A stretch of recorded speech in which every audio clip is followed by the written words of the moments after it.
काय करू? शेपूची भाजी. शिपूची भाजी कुणी आणली? तिने आणली. तुला आवडती? दे ग.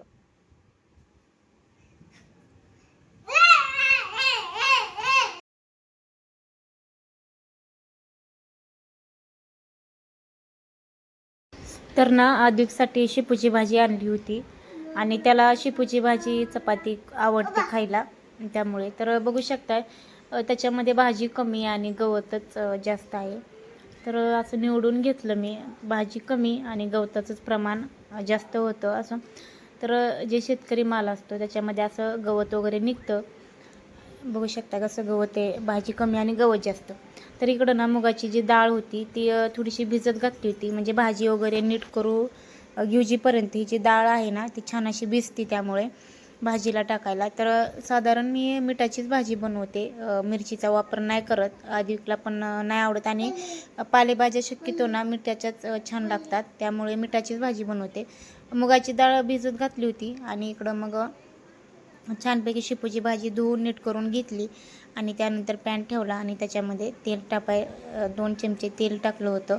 तेल छान गरम झालं आणि मध्ये जिरी ॲड केली, लसूण आणि जिरी ॲड करून घेतली.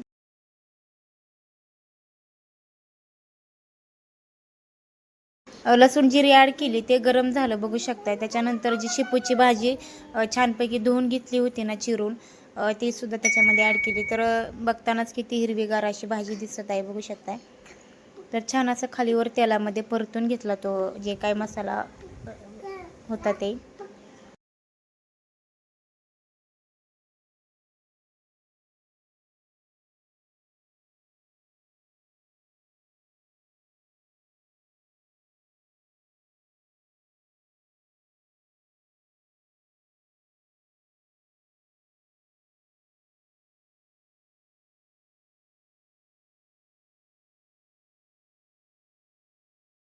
आणि त्यानंतर जी मुगाची डाळ मी भिजत घातली होती एक 10-5 मिनटं, ती सुद्धा छान अशी बऱ्यापैकी भिजली होती.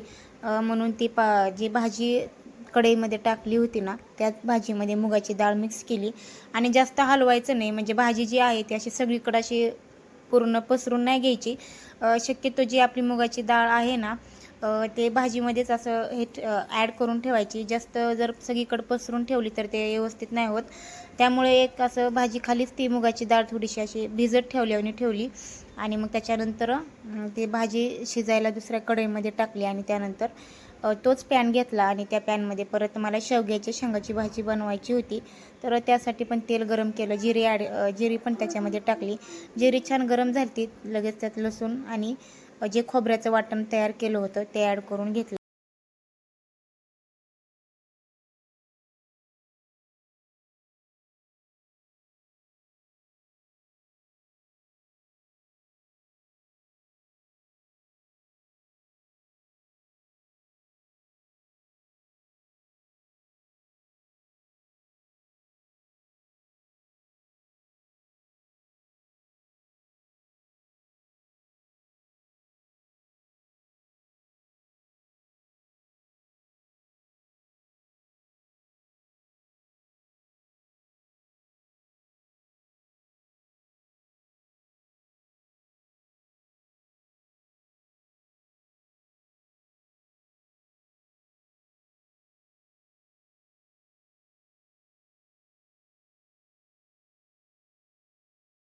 खोबऱ्याचं वाटण जे केलं होतं, लसूण, कोथिंबीर आणि खोबऱ्याचं वाटण तयार केलं होतं ते ॲड केलं आणि त्याच्यानंतर जो माझ्याकडं मसाला होता काळं तिखट, ते काळं तिखट जे आहे ते हॉटेलमधलं होतं ते ॲड केलं होतं. जास्त काय टाकलं नाही आहे मी त्याच्यामध्ये, अर्धा चमचा काळं तिखट टाकलं होतं. तर त्याचा पण मसाला खूप छान होतो आणि भाजी पण टेस्ट होती. शक्यतो ज्यांना तिखट खायची सवय नसते त्यांच्यासाठी हॉटेलमधला जो मसाला आहे तो उपयोगी पडतो, म्हणजे तिखटाचं प्रमाण जे असतं ते कमी असतं. त्यामुळे आणि भाजीला तरी जे आपलं तरी किंवा कट जो आपण म्हणतो तो सुद्धा एकदम भारी परफेक्ट येतो. तुम्हाला पुढे व्हिडिओमध्ये दिसेलच की भाजीला कट कसा आलेला आहे. आणि मी ह्याला ना जास्त वाटण वगैरे असं टमॅटोचं किंवा कांदा टमॅटोचं ग्रेव्ही वगैरे असं काहीच बनवलं नाही आहे. एकदम साधी सिंपल खोबऱ्याचं वाटण तयार करून भाजी तयार केली आहे शेवग्या शेंगाची. तर हे बघा 1-2 मिनटानंतर तुम्ही बघू शकताय याच्यामध्ये रिझल्ट कसा आहे ते. याला कटसुद्धा किती छान आला आहे आणि भाजीसुद्धा शेंगदाण्याचं कूट न टाकता फक्त खोबऱ्याचं वाटणच ॲड केलेलं आहे. तर कट बघू शकता आणि भाजीसुद्धा अशी घटमुट तयार झाली आहे. तर खरंच हॉटेलचा सुद्धा जो मसाला आपण म्हणतो घरगुती, घरात प्रत्येक वस्तू बनवलेली तर चांगली असतेच, पण त्यापेक्षा म्हणजे चांगली असतेच असं काही नाही आहे. पण शक्यतो ज्यांना तिखटाचा प्रॉब्लेम आहे, घरामध्ये आपण शक्यतो तिखट जास्त बनवतो, त्यामुळे ज्यांना तिखटाचा प्रॉब्लेम आहे त्यांनी असं थोडंफार हॉटेलचं यूज केलं तरी चालतं. आणि त्यानंतर इकडे चपात्या बनवायला घेतल्या होत्या. तर शेपूची भाजी सोबतच शेंगाची भाजी आणि छान अशा चपात्या बनवून घेतल्या होत्या बघू शकताय.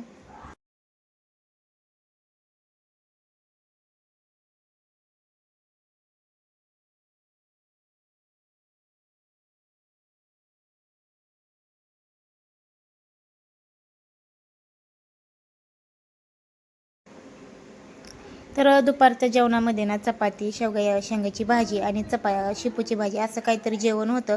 आणि जेवणाची तयारी करत होते तोपर्यंत मी विचार करत होते की आद्विक एवढा शांत कसा बसू शकतो, मला डाऊट आलाच होता. तर मी येऊन बघते तर ना त्यानं जे आपलं खोबऱ्याच्या तेलाची बाटली असते ना अशी पूर्ण प्लेटमध्ये ओतून घेतली होती. आणि हे बघा, मला वाटलं पहिल्यांदा स्टार्टिंगला ज्यावेळेस मी लांबून बघितलं त्यावेळेस मला वाटलं ते पाणी आहे, पण जवळ येऊन बघितल्यानंतर ना त्याचं असं तेल होतं आणि त्यानं पूर्णपैकी तेल ते तोंडाला लावून घेतलं होतं. तर ना असं काहीतरी त्याचा पराक्रम चालूच असतो. असं तो लहान आहे, त्याला अजून नाही कळत, पण हळूहळू त्याला कळेल.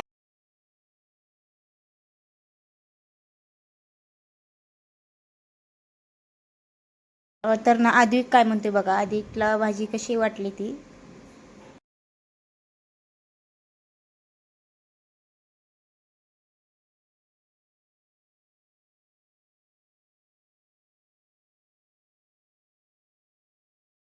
घे, खा.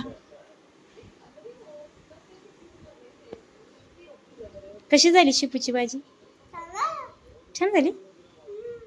आणि जेवण वगैरे केलं आणि माझं जे आरीवर्कचं होतं ते करायचं होतं मला. तर हे जे बॅक साईडचं आहे बघू शकताय, बॅक साईडचं गळ्याची डिझाईन मी काढली होती आणि मला आता हातावरचं करायचं आहे. तर हातावरचं पण होत आलेलं आहे.